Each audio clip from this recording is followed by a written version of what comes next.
With the return of Ren Goku in Rainbow Six Siege, I think it's about time we go through a tier list of every single event in Rainbow Six Siege history. Now, how I'm going to be ranking these events come down to three main things. One, how much fun I personally had while playing the event, the cosmetics that are available in the limited time packs for that event, if available, and finally the longevity of that event. Was I able to play it for the full 2-week period before it went away again, or did I get bored after the first few tries? With that being said, let's kick things off then with the Apocalypse event, which is definitely an event which was very forgetful over the course of Siege. Now, when it first dropped, it was a very confusing event. There was areas of the map that you had to take a bomb down to. You could also lock off areas of the map with alarm systems or something. Overall, it was a very interesting event, kind of like a glorified hostage game mode combined with capture the flag. With that being said though, the cosmetics that were available during this event were very good in my opinion, and overall I think it all balances out to be around a C tier event. With that being said, let's move over to the Containment event, which was a much better event in my opinion. Gameplay wise, this event was very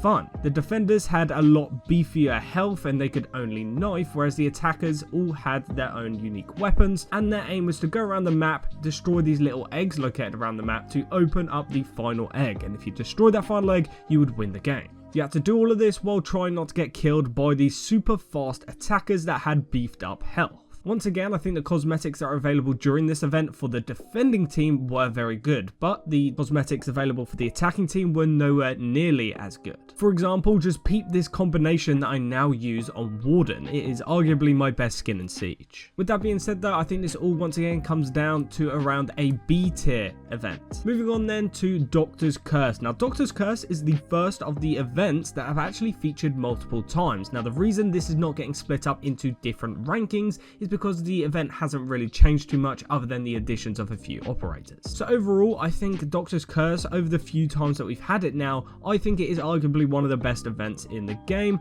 The third time around, it did get a little bit more repetitive, but the first time it came out, it was so iconic, it was so goddamn fun, and some of the cosmetics in this event are some of the best in Rainbow Six Siege, so I'm going to have to put it all the way up in A tier.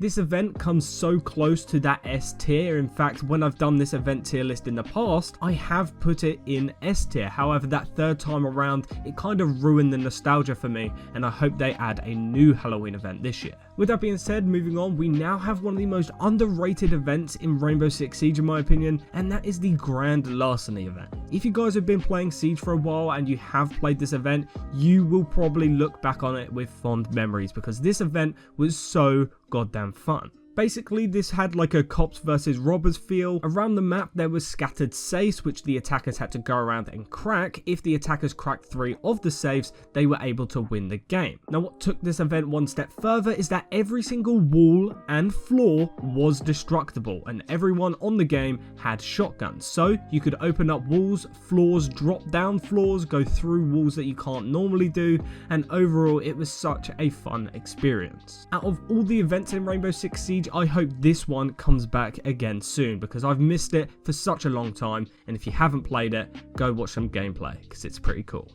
With that being said then, overall, I think the skins that were available during this event were pretty decent, nothing special or over the top, but it was decent. But gameplay wise, I think this takes this event all the way up to an A tier. Let me know if you agree with the Grand Larceny placement, if you played it. Moving on, we now have an even older event, Madhouse. Now, I believe Madhouse was the first ever event that Rainbow Six Siege added to the game, and for that reason, it wasn't anything too special. It was just featured on a really old nighttime version of the house event. However, the skins that are available during this event are some of the best skins that we've seen even till this day in Rainbow Six Siege.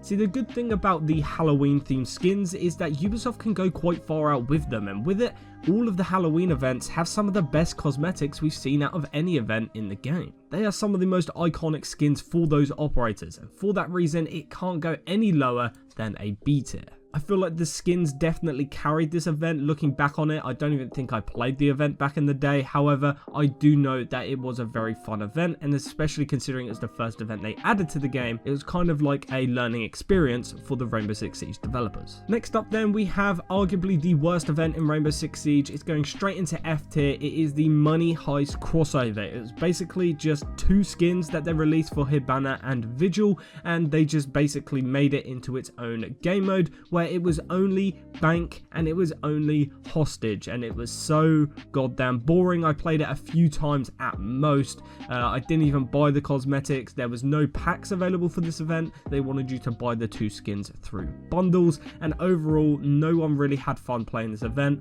I don't know why Ubisoft did it. They must have got paid a lot of money, in my opinion, to collab with Netflix. With that being said, then let's move over to the second release of Mute Protocols. This is the second time Mute Protocol came around, and this was the gun game version of Mute Protocol. Now, I'm not gonna lie to you guys, I took a big break from Rainbow Six Siege while this event was out, so I never actually got a chance to play it. However, I do know for a fact some people said it was a fun event, and I think Ubisoft should add a normal gun game event to the arcade mode playlist that they basically have the assets for already because of this event. With that being said, they did add all of the Mute Protocol skins from prior, adding a few new ones as well, and some of the skins in this set are quite decent, but because I never played it, I can't really put it any higher than a B tier event. Either way, let me know if you agree with the placement of Mute Protocol 2. Moving on from that, we now have the original Mute Protocol event, which in my opinion definitely was a lot better in concept.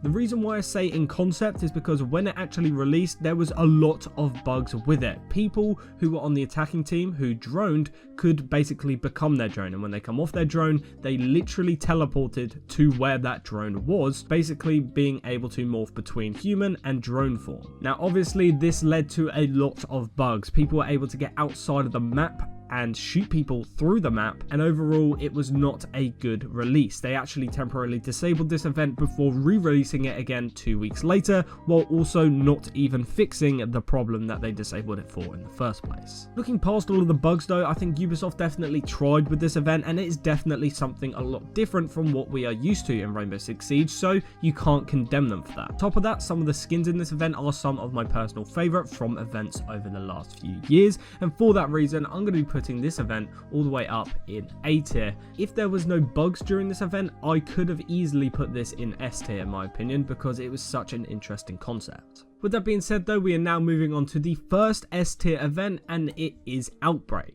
Now, Outbreak is easily the best event in Rainbow Six Siege history. It was literally so well received by the community that it sparked its own game, Rainbow Six Extraction. Now, the Outbreak event was basically a small 4-player co-op single-player experience where you had to go through as the operators from Rainbow Six Siege, using your abilities to fight against these alien zombie kind of things, while also progressing through a storyline. With all of that in mind, it easily made it the best event in Rainbow Six Siege history in my opinion, and I don't even think it will ever be topped even to this day.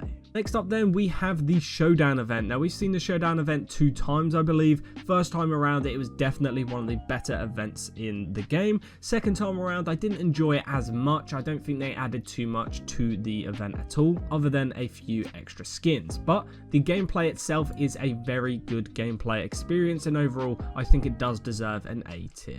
As I said, the skins in this event were decent, nothing too special. I can only really think of that one Rook bundle that I really liked. Other than that, I can't really remember too much about the Showdown event. Moving on from Showdown then, we have the Rainbow is Magic event. Now, this is obviously a fan favorite event because of the cosmetics. The event itself is interesting, it is fun in some ways, but I definitely think it lacks that replayability that some of the other events in this tier list has. So for me, I can't put it any higher than an A tier, but because of its iconic skins and gameplay status, I can't put it any lower than an A tier either. With that being said, we now have the Ren Goku event, which is currently available in Rainbow Six Siege and has featured in the past. I'm not gonna lie to you guys, I actually think this is one of the best events that Rainbow Six Siege has had. I have a lot of fun playing this event despite what other people might be thinking. Also, on top of this, I think the cosmetics in this event is arguably the best collection of skins that we've had from any event. I think the best event for skins was definitely Doctor's Curse, but then after that, I think when we look at the whole lineup of skins,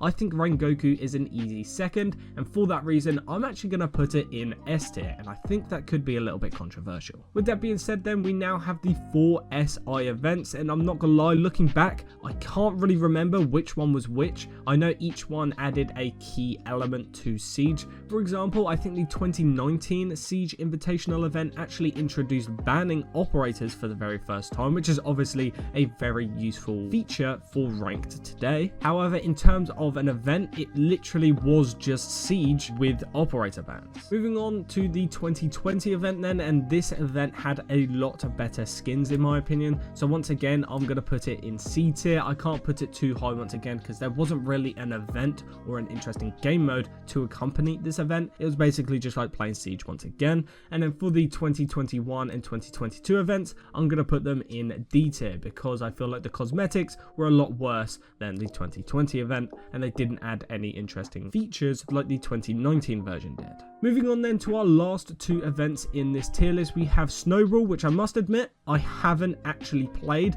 But the second time around when it came out, I did manage to play a few games. I found it a bit repetitive and I couldn't play it for too long. So for that reason, I'm going to put it in C tier as well. And then moving on to Fright, which is arguably the most repetitive event in the game. However, it did introduce a TDM style game mode for the very first time with respawns and stuff like that. So for that reason, I'm going to be putting this event in B tier. With that being said, that is my complete tier list. Let me know where you agree, where you disagree down in the comments. Leave a like, subscribe, click the video on screen, and until the next one guys, I'll see you then.